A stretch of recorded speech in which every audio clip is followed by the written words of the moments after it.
talking about why Commander players actually play some of the most popular cards in the format. I'm your host, Joe Cherries. I'm your host, BZ. That makes us the Nitpicking Nerds. We have Patreon. You can go there, and actually, if you subscribe to our Patreon at any tier, you get access to some exclusive content that nobody else can reach for any reason. Let's be clear. It's not like you have to wait to get that content. There's already a video exclusive to Patreon. So if you have watched every Nitpicking Nerds video, like I've seen it all, you better be a patron. And all it costs is $2, and you can see all those videos. But we're talking not just a random video. Every week there's a new video. Every single week. If you want to support the nerds and support yourself buying magic cards, go to CoolStuffInc.com, use code Nerds. And if you're using code Nerds, then you will be supporting the Nitpicking Nerds and get 5% off your order. And Dragon Shield. They have the best sleeves in the multiverse. Okay sleeves? No, sorry. Good sleeves. Yeah, and there's a description, and you can link right in there and click link over to the link, and you're going to be able to buy cards from Dragon Shield straight from the source, buy sleeves from Dragon Shield straight from the source, because they have the best sleeves in the multiverse. Okay sleeves? Good sleeves. Good sleeves. So get over there. You know the drill. Buy Dragon Shield. What are you doing? One of these times I'll remember my line. I'm getting really, really bad at this. Maraschiello, there's an ad in the video. Do you know where it is? No. It is a deck building website, and it's somewhere in the video. You're wrong. Sorry. You're wrong. You're already wrong. Guess in the description below. You're wrong. Unless you're saying Mox Shield's the best, you're wrong. And happy birthday to everyone's birthday today. Stole it from you. Yes. Let's go.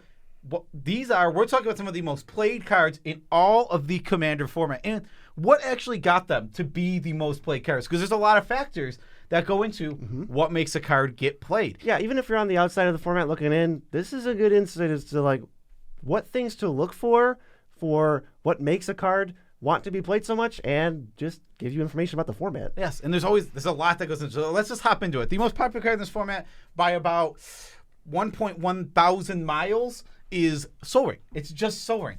It's in an absurd percentage of decks, like 83 or 83%. Like that number is not reasonable. That is absurd, and it's because one of the main reasons. It's one of the best cards in the format. So it's probably the second best card in the whole entire format. From a deck building optimal perspective, it goes in probably 99.9% of decks. There's probably there is the off 1 in 1,000 decks that will want this. But if you're building Commander, I would just tell you, blindly throw it in your deck. It's that good. Yes, so the fact that any deck building optimally for maximum power is going to play it, well, that's already a substantial boost. But this card is also printed in every single precon that has ever been made, maybe with one exception. I think there was a 5-color precon it wasn't in, but it's been printed in every precon, so that's, let's say, 50 reprints of this card. And one of the things about precons is that they're the biggest gateway for people who don't play Commander to get into the format. They buy a pre-constructed deck, it's already made for them, they play it, and it's kind of accepted that precons set this precedent of,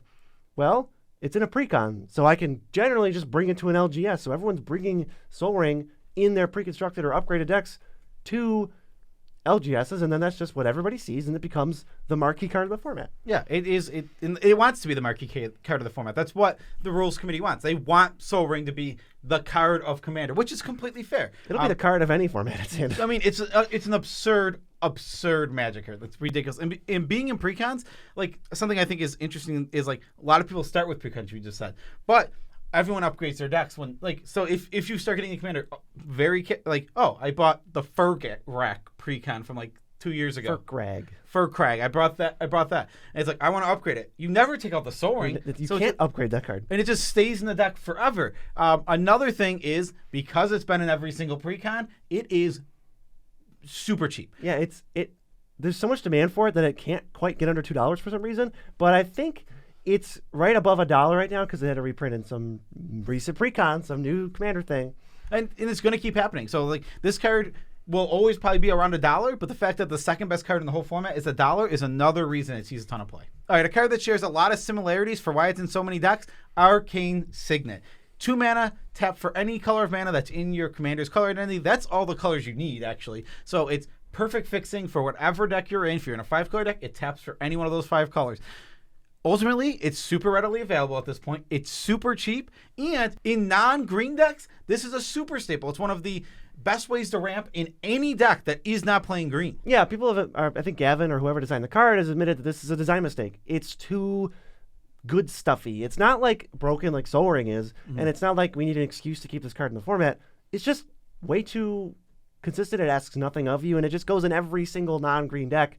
just because it's a 2-mana untap rock that makes any color. Like nothing does that. And even we don't put it in green decks, but players do still play this card in green decks because it is just ubiquitously powerful and it's perfectly reasonable even to put in a green deck. It's like, hey, I won't stretch to it on a green deck. I feel like it's kind of not good enough. I don't think it's needed, but it's not like it's terrible. It's not bad. It's definitely not bad in green decks too. So it's like this card is just really, really good, and every precon super cheap, awesome card. And once again, my Esper precon. All right, I'm gonna upgrade some cards. I'm not gonna cut Arcane Signet ever. It's never getting cut. Next, we have Swords to Plowshares, and now Swords to Plowshares. So we're getting it printed over and over again. It's become cheap. It's meeting those standards that we've talked about before already, but it's also hyper efficient. This is one of the best. Swords to Plowshare might be the best spot removal spell ever printed, and that's saying something because there's been a lot.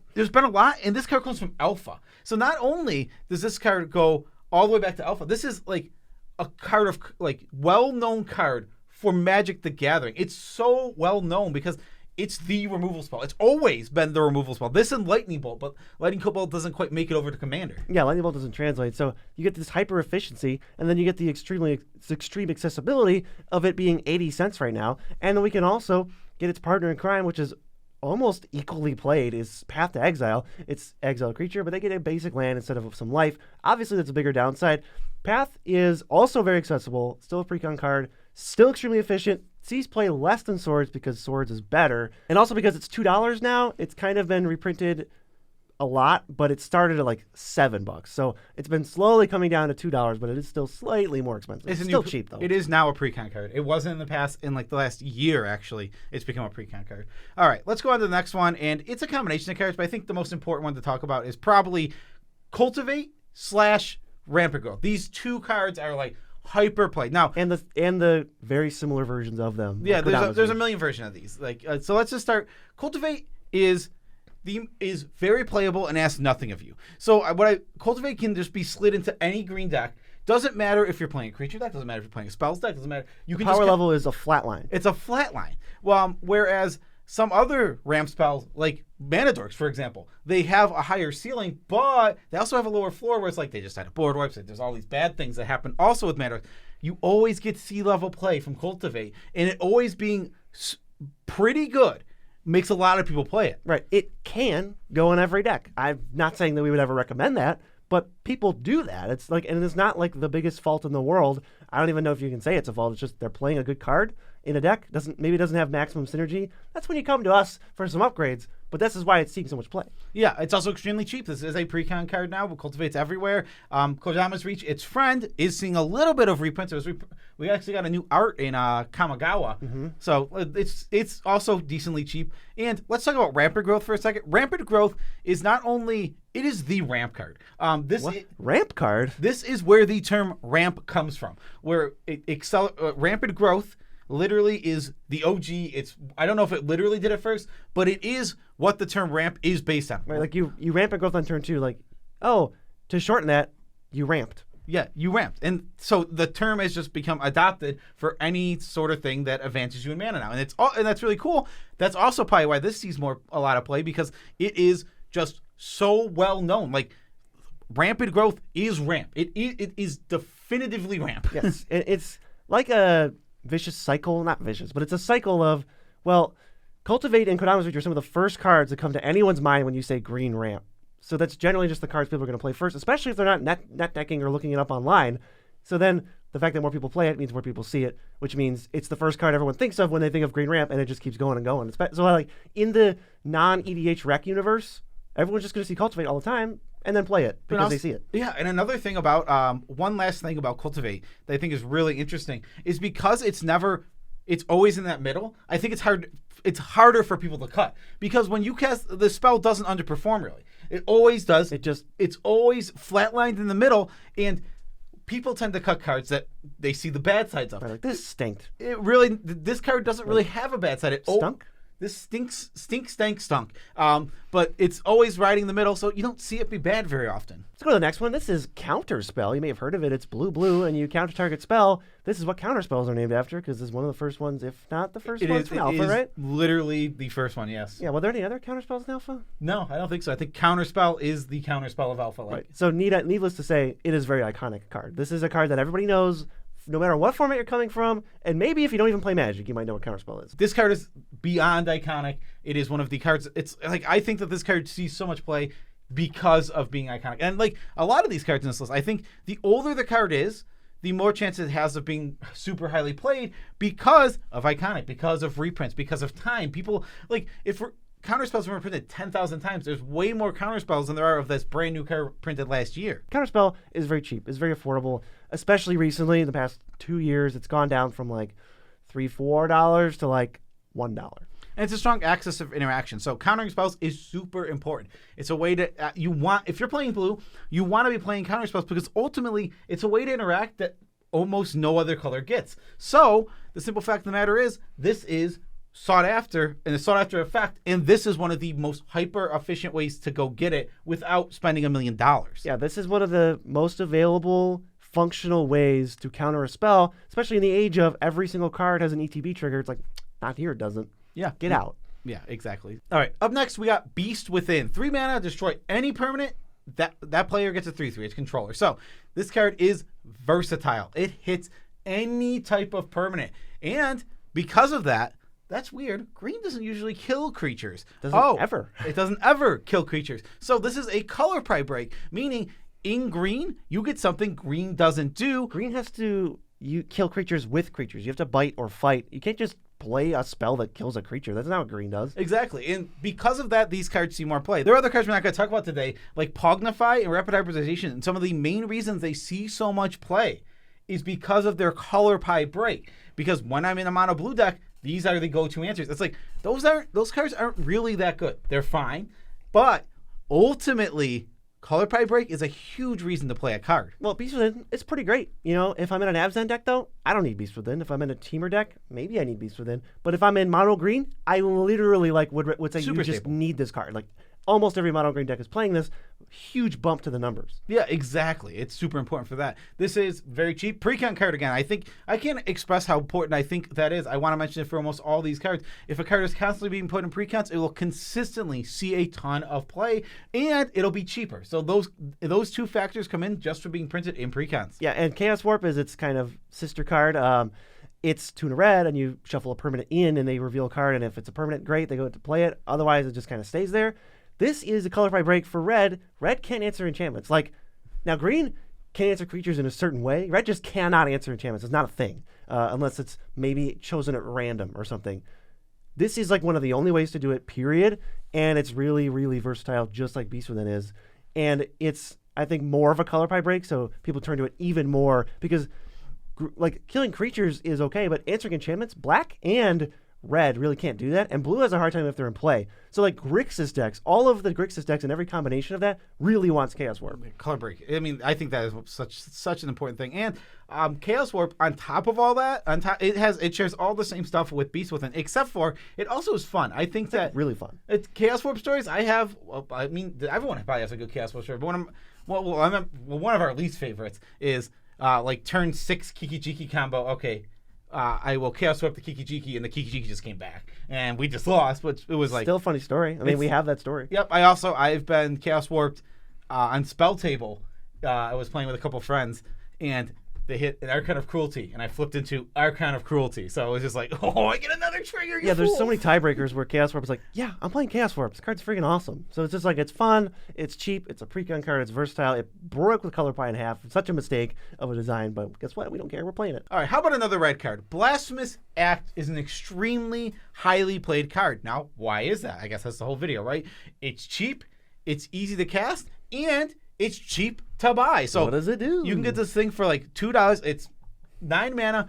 It costs 1 less for each creature on the board. Deal 13 to each creature. So it's almost always going to cost 1 red. That's the cheap to cast. So 1 red, wipe the entire board is absurdly strong. And then it's only like $2 to buy this card because it's being constantly put in precons. Yes. In terms of one thing I really like about this one and why Blasphemous Act is the highest rated board wipe in Commander.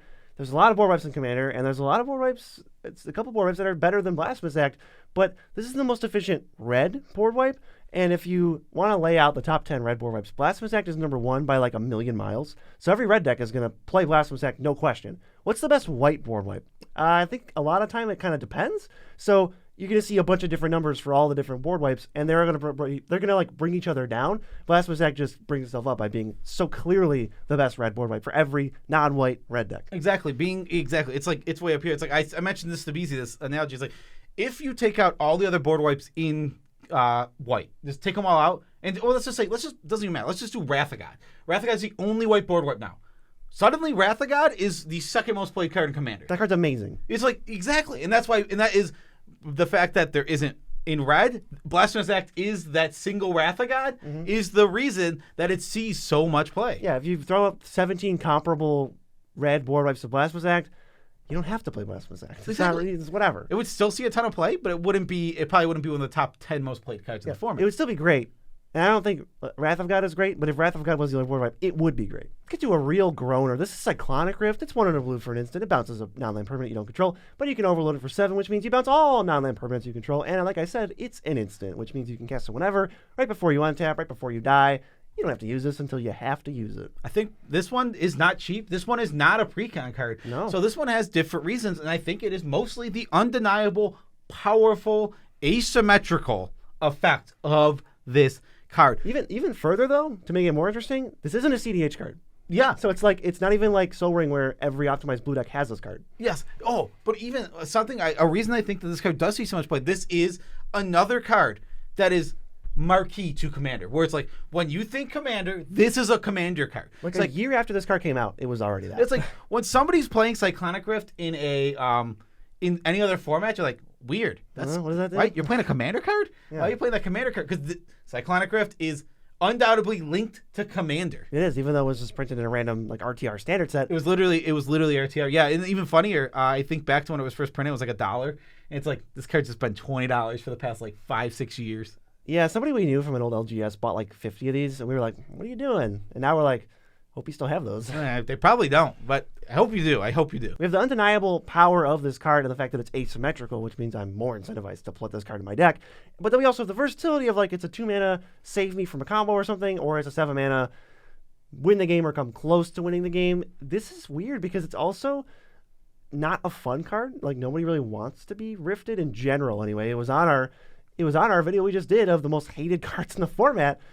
But it's like, I guess people just don't care enough to cut it from their decks. I think there is a weird balance. There's a spot that exists in Commander that is very, very interesting to me, and I would love to explore this more, actually, of cards that are unfun, but not so unfun that people won't play them. Because there are cards, so like I would say that people generally think Cyclonic Rift is an unfun card, but it hasn't hit the level of unfun that people are taking out of their deck. Now, Winter Warp is so unfun that people take it out of their deck. Yeah, Armageddon, nobody's playing that card. Exactly. And it's super interesting that there's this line that apparently I think Cyclonic Rift has towed perfectly, because it is, people don't think it's fun, but people also aren't cutting it from their decks very much. Just the correct amount of miserable to still see play in the format. It's pretty funny. And then obviously for groups that don't have Rule Zero talks like that, or they just don't care. Like, powerful. Yeah, let's play powerful cards. Like, well, here you go. It's a pretty good high power card. All right, let's move on to another blue card. This one is Rhystic Study, 2 in a blue for an enchantment. Whenever an opponent casts a spell, draw a card unless they pay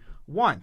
This card also synonymous with the Commander format. So is the phrase, do you pay the 1? Do you pay the 1? It's literally a meme revolving around this card. It is undeniably powerful. Again, like, this card is not just like good, it's great. It's one of the best ways to draw in the whole format. This goes all the way up to CDH. Yeah, this one actually does go past high power and into CDH. This card is ridiculously and absurdly strong. It also takes advantage of something no other card has, and it's the multiplayer dynamic, where this card stinks in 1v1. It might be okay, but it's definitely not very good, because we only have one opponent who can pay pretty often. Well, what if we triple our opponents? Well, in that case, we are on average tripling the number of spells they are casting, meaning triple the number of times that chances to draw cards, making this card way, way stronger. But even still, just changing a game from 2 players to 4 players just changes all of the like decisions and goals of a player, because you can't make like these objective decisions. You have to decide who the threat is. Like, that's not a thing. I'm just going to do whatever is worse for you in 1v1.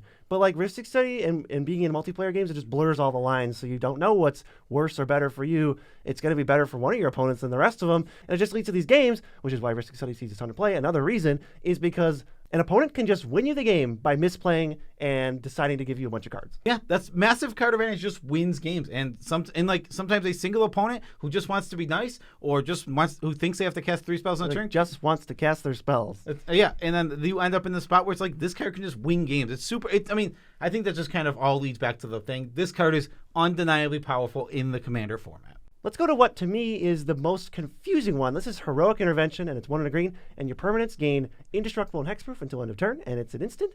And this card is $20. Not a precon card, not a marquee card of the format, not a CEDH card. So what's up? Okay, so this card is really, really interesting. One thing, people don't like having their boards wiped. Plain and simple. We don't want to lose our boards to a board wipe. So this, in green, when you're not playing white, because we do have better options in white, is just the best way to do that. It's true. Like, I don't want my board destroyed. Okay, this will do it. This will also protect you from spot removal. One thing about this card is I think people don't see it being bad. You only see this makes for really big, giant plays. Yeah, I think also, though, just to touch on people don't like their board wiped, I think this card is not that great. But people value just not having their stuff touched or not having their board wiped more than enough to just play a card that I think is not that great. It's like this, visceral feeling, kind of like why sometimes counter spells feel worse than Doomblades. Yeah, that's fair. And like I said, this card is really powerful when it works. So I think that is the thing that people see with this card. From both playing it as a perspective and seeing it. It's like, okay, Wrath of God, I saved us.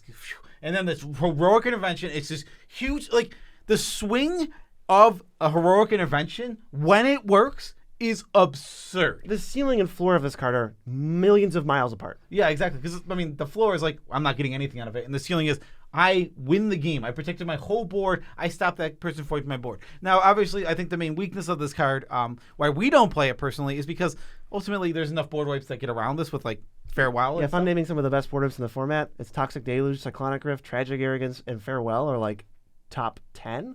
And so this doesn't actually save you guaranteed. Players do love a gotcha, though. If there's one thing I know about Commander players, they love saying gotcha with an exclamation point and just making a huge blowout. It makes for a huge story and it makes for cool stuff happening. And I don't think green has too many of those. So if people are looking to play those anyway and they almost don't care what they do because they're just trying to cultivate this environment that they want and have these cool big moments, well, here you go. Here's the best green one. Yes, I love that. It makes for cool big moments. It's also the reason, and it's not on this list because it doesn't see nearly this much play. I think fogs see play. Darkness. Ink Shield is the big one. Ink Shield, fog, darkness. I see these cards in Commander because, I would say they're not very good, but they make for the coolest moments in Commander. So I would tell you play fog if you want cool moments. I wouldn't tell you to play for power, but cool moments are sometimes worth taking away power. Yeah, if you want to upgrade your deck, you can cut that comeuppance. If you want to pog off and just go oh my god, you can keep it. Well, I know what's really funny actually. I would say Spore Frog, boring. Super boring. Onboard fogs are different. Yeah, exactly. So it's I can see that.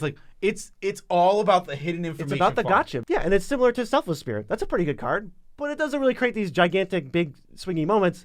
But Heroic Intervention is not on board. It is not a known quantity. So, whoosh, gotcha, it's pretty sweet. Fun factor is high in Commander. And it's weird to look at this and think that I think the reason it sees so much play is fun. It just doesn't look like a fun card, but you gotta play the game with it to see. Yeah. All right. Next we have Swiftfoot Boots. 2 mana for an equipment. Pay 1 to equip. The equipped creature has haste and hexproof. This protects your commander. People, we've already talked about with Heroic Intervention, protecting your commander is something people love to do. We don't want to lose the thing our deck is built around. We want to keep it around. It's just this feeling of well, I want to play commander. I have a commander. I don't want it to die. And obviously nobody wants it to die, but enough people don't want it to die enough that they'll play this whether or not it's optimal.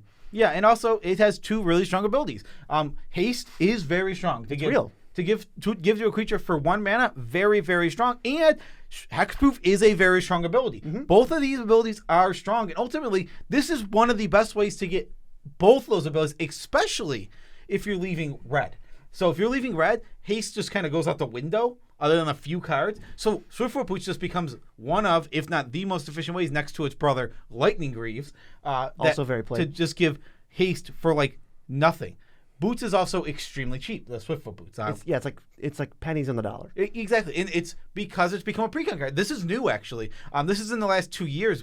Since we've started this channel, Boots was not always a budget card. It wasn't. It was $5, $6, $7. Not a budget bomb. Yeah, it was. And now it's a budget bomb. You can just put it in tons of decks, and I love that.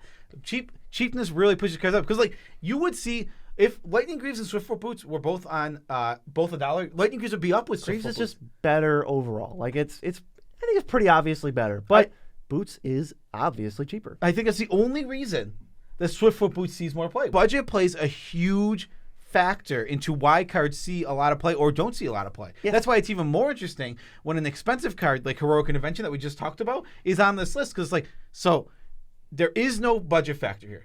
Let's look at the other stuff. That gets even more interesting. Right, you like really dig into it. So yeah, this is like you get a little bit of a color pie break. You get a little bit of some commanders actually the best card in the deck, or one of the cards you really want is Swiftfoot Boots. So you put it in the deck for like optimal reasons. And then there's all the extra people who play it just because they don't want the feeling of losing their commander or not being able to contribute to the game. And then you just get one of the most played cards ever. Yes. All right, let's move on to another blue card. It is Brainstorm. 1 mana, instant speed. Draw 3 cards. Now, that would be great if we just stopped there. Let's see if this card is a downside so we can not play it. Sure thing. Put 2 cards from your hand on the top of your library. You're up a card. You're not up a card. You're up no cards. It's a cantrip. It is a cantrip. You're up no cards. Brainstorm is in 60-card formats undeniably one of the strongest Magic cards ever printed. Kind of just busted. Top 20, especially if you start cutting out power, it starts getting in the top 10 real quickly. Yeah, it was a late bloomer because fetch lands are OP. Yeah, exactly. And with fetch lands aren't even, it's not even that late of a bloomer because we're just old. Fetch lands have been around as long as Brainstorm, right? Ice Age and Onslaught were close. Yeah, maybe I'm thinking of just doubling up on fetches, but fetch lands are still dumb. Whatever. Yeah, fetch lands are silly. They're silly strong. So regardless, Brainstorm is one of the best cards in 60-card formats. Now, we personally do not believe it translates too well to Commander. So we're not going to play it. But it's undeniably so strong in other formats that people just play it in Commander as well. It bleeds over. We're not saying that's right or wrong, but it bleeds over. And it is strong at points, especially if your deck has enough fetches, enough ways to shuffle. I would say maybe if your commander is a consistent shuffling card, that this gets a huge bump. Decks that care about what the top card of the library is. It also says draw 3. It lets you see a lot of cards, which is very, very appealing. This card has a lot of appeal to it. It has that, I would say, Brainstorm has that sex appeal. You could reword this card. And with most cards, I think, you could reword this card to just basically be less sexy and less interesting. And if it doesn't say this draw 3 on it, I swear to God, this card sees like half as much play in Commander. Just like draw 3 is just like so tempting to just like get in the deck. Obviously, I think this card's pretty mediocre, but it's got clout, big time clout in other formats, and it's iconic.